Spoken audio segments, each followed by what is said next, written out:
The Jets face the division rival Miami Dolphins this weekend. What are the key things to watch in this game? We'll discuss today on the Locked On Jets podcast. You are Locked On Jets, your daily New York Jets podcast. Part of the Locked On Podcast Network, your team every day.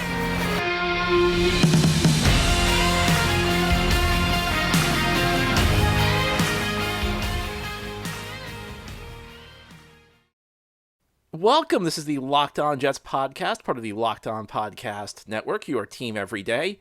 It's Friday, October 7th, 2022, and I'm your host, John B. from GangGreenNation.com.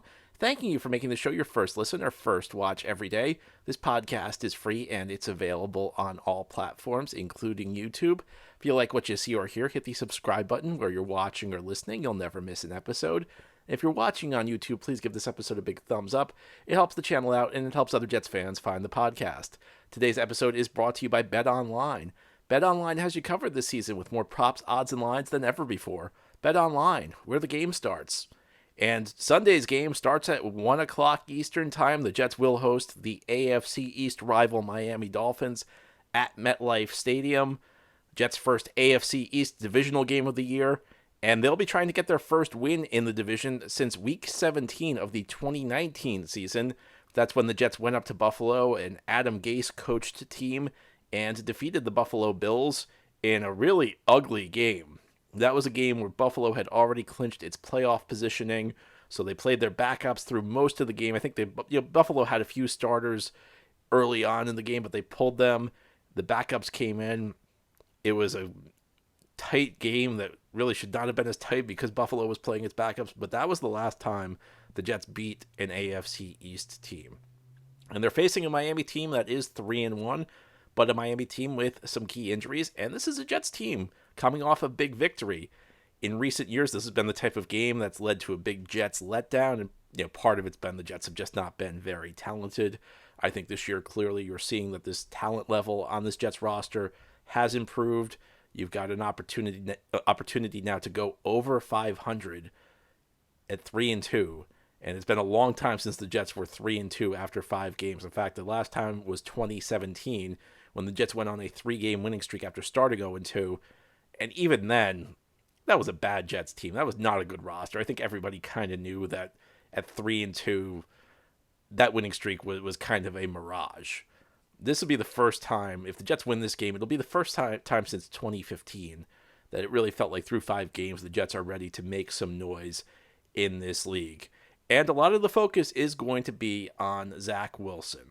The second-year quarterback began his second season with a bang on Sunday, leading the Jets to a 10-point comeback victory over the Pittsburgh Steelers in a game where his play was frankly pretty uneven. There were some very shaky moments for Zach Wilson in that game, but we forget about them because he led the Jets to the fourth quarter comeback, and in the fourth quarter he played probably his best quarter with the Jets. I think you could argue maybe last year the fourth quarter against Tennessee where he made a lot of plays, but the difference was he was making plays from inside the pocket, and he looked decisive in that fourth quarter. Now, in the first 3 quarters, very up and down, making his reads. In the fourth quarter, he knew where he wanted to throw the football, and he made some really great reads and some really accurate passes. This week, he's got to build on it. One of the issues last year with Zach Wilson was that when he played well, he typically followed it up with a pretty bad game. Week 1 last year against Carolina, he had a strong second half. He actually almost led the Jets to a comeback. Week 2 against New England, he goes out and throws 4 interceptions.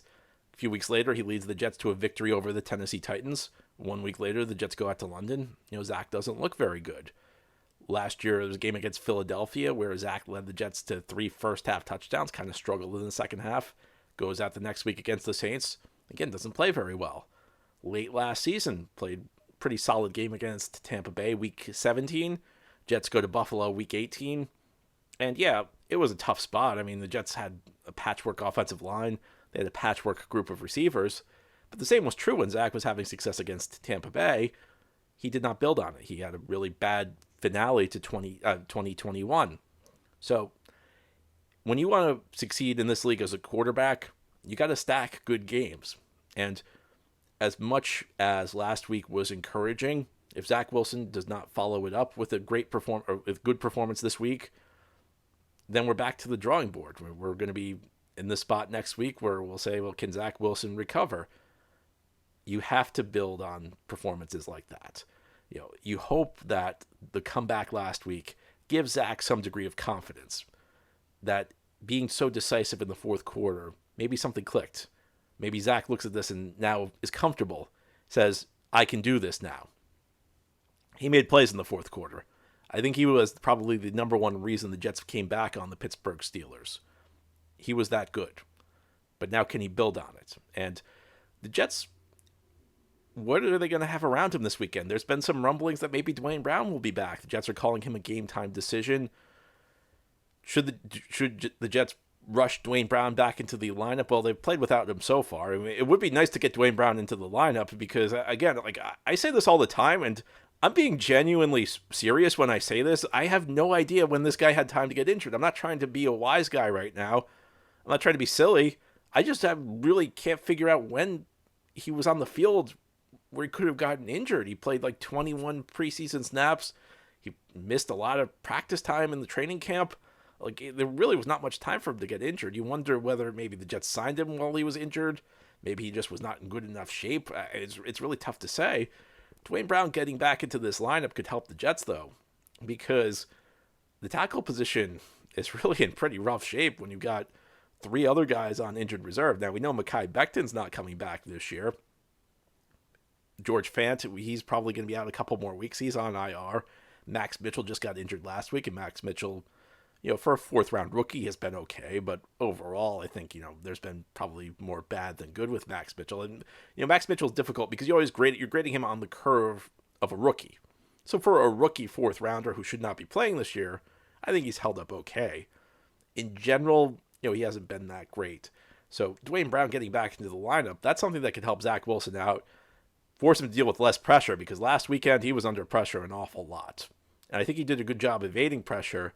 There were not a lot of plays that he made under pressure, though.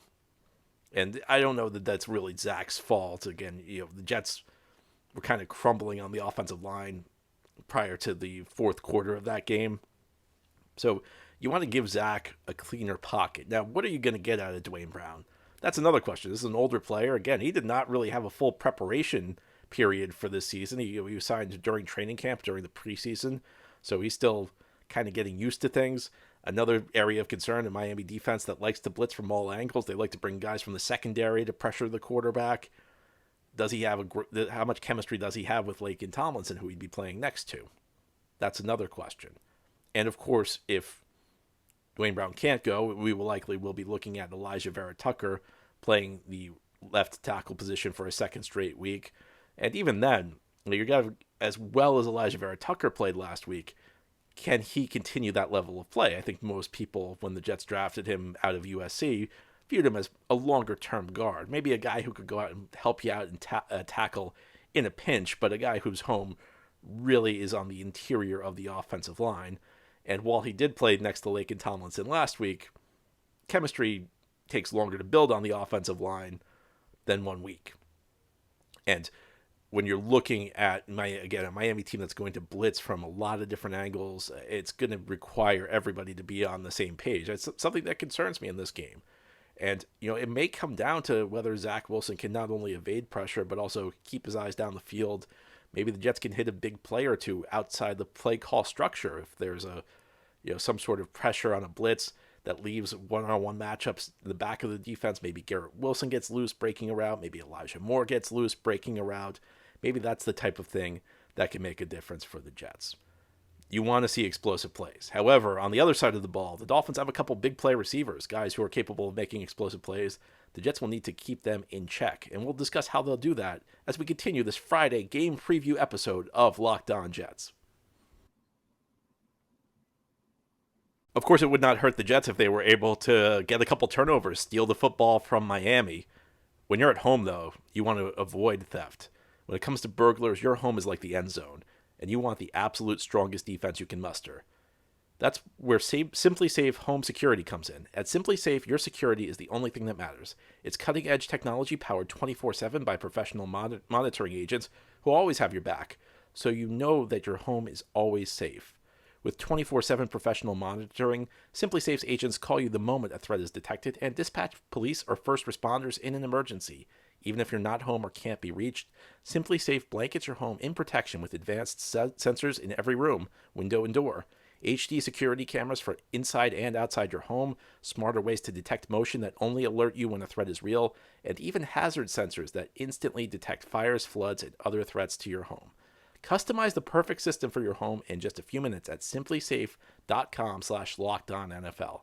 Save 20% on your SimpliSafe security system when you sign up for an interactive monitoring plan and get your first month free.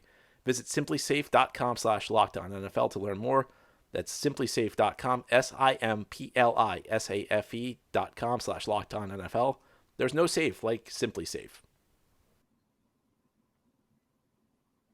Thank you for making Locked On Jets your first listen every day. And make Locked On NFL key predictions your second listen every Friday. Locked On's local experts give you the inside scoop on the 5 biggest games of the NFL weekend, including Monday Night Football and Sunday Night Football. Plus, there's betting advice from the field's leading experts, BetOnline. Follow NFL key predictions every Friday at Locked On NFL, available on the Odyssey app, YouTube, and wherever you get your podcasts. And today on Locked On Jets, we are talking about Week 5 action. The New York Jets, the Miami Dolphins, Sunday at MetLife Stadium. The Dolphins have a lot of speed on the offensive side of the ball. They've got Jalen Waddle. They traded for Tyreek Hill over the course of the offseason. As you may remember, there's a lot of explosive play capability. But they enter this game a little bit hindered in their ability to make explosive plays. First of all, they're going to be playing with Teddy Bridgewater instead of Tua Tagovailoa. Teddy Bridgewater, of course, famously, very briefly, a former Jet, a guy the Jets signed in the 2018 offseason. He was coming off the serious injury in Minnesota, which really limited him. He signed with the Jets at a point where the Jets really did not have a clear quarterback position. Then the Jets drafted Sam Darnold third overall, and Darnold ended up winning the starting job in 2018. And before the beginning of the season, the Jets actually traded Teddy to the New Orleans Saints for a third-round pick. Not a pick that the Jets did anything with. The pick ended up being Chuma Edoga. But Teddy Bridgewater was very briefly a member of the New York Jets. Now he's starting against the New York Jets. Last year, you may remember that Teddy was the quarterback of the Denver Broncos, and he played a great game against the Jets. It was week 3. The Jets went out to Denver, and they were shut out by the Broncos on the defensive side of the ball. But Teddy played very efficient football against the Jets last year. But we know what Teddy is, and it's an interesting dynamic replacing Teddy Bridgewater with Tua Tagovailoa. Yesterday, we did our crossover show with Kyle Krabs, the host of Locked On Dolphins, and he mentioned it. Teddy's a different style of quarterback. Tua likes to be in the shotgun. He likes reading the run-pass options. He likes, sticking the ball out at the mesh point, making the decision, either handing it off or throwing it behind the guy who's charged up on the run-pass options. Teddy's a little bit of a different quarterback. We also know that Teddy takes care of the football. I think it's less likely the Jets are going to be able to turn the ball over with Teddy Bridgewater at quarterback. Last week, the Jets were very opportunistic, 4 interceptions, and really a 5th that was wiped out on a penalty that had nothing to do with the interception. They were playing against Mitchell Trubisky, who's very mistake-prone. They were playing against Kenny Pickett, who was seeing his first real NFL action. It's going to be more difficult this weekend, and those turnovers helped the Jets win the game last weekend. Especially there was one key sequence with Michael Carter, the second intercepted a pass with the Jets trailing by 3 midway to late through the fourth quarter. That ended up being a key point in the game. And the Jets, I said that in last week's game previews, that the Jets had to take advantage of the opportunities that were there when they had a chance to turn the ball over. It's going to be a little bit trickier this weekend with Teddy, a guy who knows how to take care of the football. However, Teddy, despite some moments in his career where he's been able to hit the big pass, he's not really known as a big play quarterback. He's not really known as a great deep ball thrower.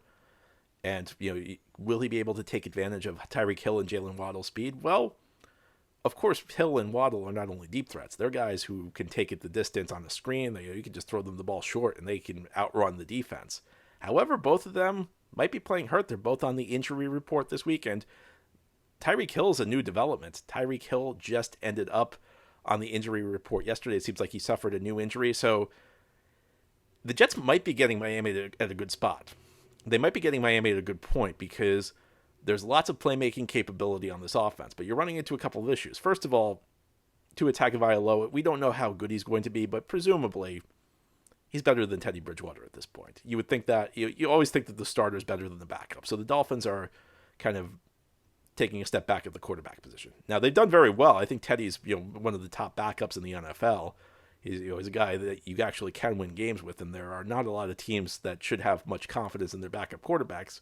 Teddy Bridgewater in Miami, they're one of the situations where I think the backup is pretty solid.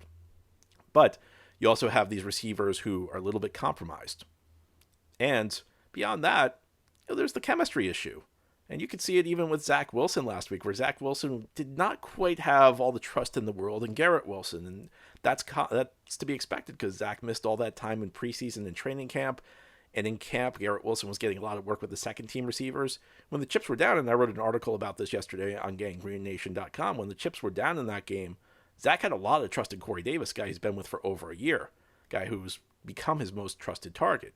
And I think in time, Zach will develop more confidence in Garrett Wilson to be in the right spot because Garrett Wilson is always in the right spot and he's always open. But it takes time. And you look at the situation with Tyreek Hill and Jalen Waddle and Teddy Bridgewater, and then we'll assume both of them play. It could take time for them to develop the chemistry that they need to develop. So, real opportunity for the Jets here. Now, the one concern, and I mentioned this yesterday, despite having DJ Reed, despite having Sauce Gardner, I think the Jets are going to try and limit the big plays, and that means you're going to see Jets play a lot of zone anyway. I think you may see more zone than usual, and I know you may say, well, what's the point of having these corners? Well, you want to be able to shut down Miami on the outside, and they will play man-to-man at points, but I think you want to prevent the big play, and I think that means you'll see a lot of conservative calls on defense for the Jets, and maybe I'm wrong, but that's my read on the situation. You worry a little bit because Kyle mentioned this yesterday, middle of the field, you get these guys on crossing routes, you end up with one of these receivers on C.J. Mosley. It could be rough. Despite the strong performance last weekend by the safeties, I don't love these. LaMarcus Joyner, Jordan Whitehead, they're going to need more than one great game against Pittsburgh to really earn my trust. So lots to figure out there. But I think that there's real opportunity here for the Jets because this is not a Miami offense that's playing at full strength. And there's every opportunity for the Jets to win the game. And ahead here on the Locked On Jets podcast, we will close out this game preview. I'll talk about expectations for this weekend. Should we expect the Jets to beat Miami at home? I'll tell you what I think as we continue this Friday game preview. The Jets are home underdogs this weekend, even with Miami playing their backup quarterback. So if you want to make some money, you believe the Jets are going to win, BetOnline.net is your number one source for not just this game, but for football betting everywhere all season. You can find all of the latest player developments, team matchups, news, podcasts, and in-depth articles, along with analysis on every game. And as always, BetOnline remains your continued source for all of your sports wagering information, with live betting and up-to-the-minute scores for every sport out there. It's the fastest and easiest way to check in on all your favorite games and events. Yes, it's football, but also baseball, MMA, boxing, and golf. Head to BetOnline.net or use your mobile device to learn more. BetOnline, where the game starts. This is the Locked On Jets podcast here on this Friday. Jets Dolphins Week 5 action. Jets trying to get to 3-2, a chance to go over 500 more than 1 month into the season. It's a great opportunity for the Jets. The Jets are home underdogs this week, even with Miami playing Teddy Bridgewater. To me, this game's there for the taking, though. I told you about why. Miami's banged up, and on the other side of the ball, we talked about the Miami offense. Miami defense, it looks like they're going to be without Xavier Howard again.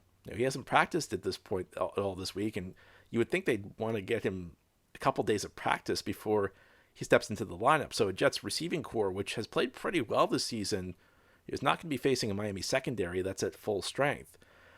Through the years, it's very easy to get down on the Jets because you've seen losing year after year. It's easy to think, well, the Jets can't win this game. It's easy to think, as I mentioned earlier, that this big win has typically been followed up by a disappointing loss, by a letdown. But this is the first time in years it's felt like the Jets could have some confidence playing against a quality opponent that they might be able to win the game. And again, Miami's a little shorthanded, but in the past, it really hasn't mattered. It's not that the Jets have not beaten quality opponents in recent years, but it's always been a shock. It's always been an upset. And frequently it's been because the other team did not take the game seriously. I mean, you look at the last couple of years for the Jets. I mean, how many quality opponents did they beat? Almost every single one of them, the team had a letdown. And there were a number of these games where the Jets jumped out to a big lead. They kind of took the other team by surprise. And then the other team started playing in the second half and almost came back. I mean, there was a game against Dallas 3 years ago, the game the Jets beat the Rams 2 years ago, their first win of that season, where they jumped out, they kind of jumped all over these teams, and the other team really did not have a response. That's happened in Cincinnati last year, and the Jets came back in the fourth quarter of that game, but the Jets kind of jumped out to an early lead in that one. Jets have surprised teams, and they, in the NFL, there's an old saying, any given Sunday, and there's another old saying that the difference in talent level between NFL teams is not that great, and it's true. Now, the team that's more talented is going to win more frequently, but a team that's more talented that does not play its best football, that doesn't take the game seriously, they will lose even if they're playing the worst team in the NFL. And that's what's happened through the years for the Jets. But things are a little bit different this year. This is a Jets team with actual talent. You can see that the talent level's improved, and you see the way the rookies are playing, whether it's Garrett Wilson looking like a number one receiver. Now, he may lose his number one receiver designation if he doesn't have a big week this weekend, but Garrett Wilson looks like an impact player. Sauce Gardner looking like a guy who, again, we'll see what happens this weekend. This is a bit of a test, even if Miami's receivers are injured. But Sauce Gardner, a guy who looks like he's got the makings of a shutdown corner for this team for a long time to come. Breece Hall starting to come along. Jermaine Johnson's making plays.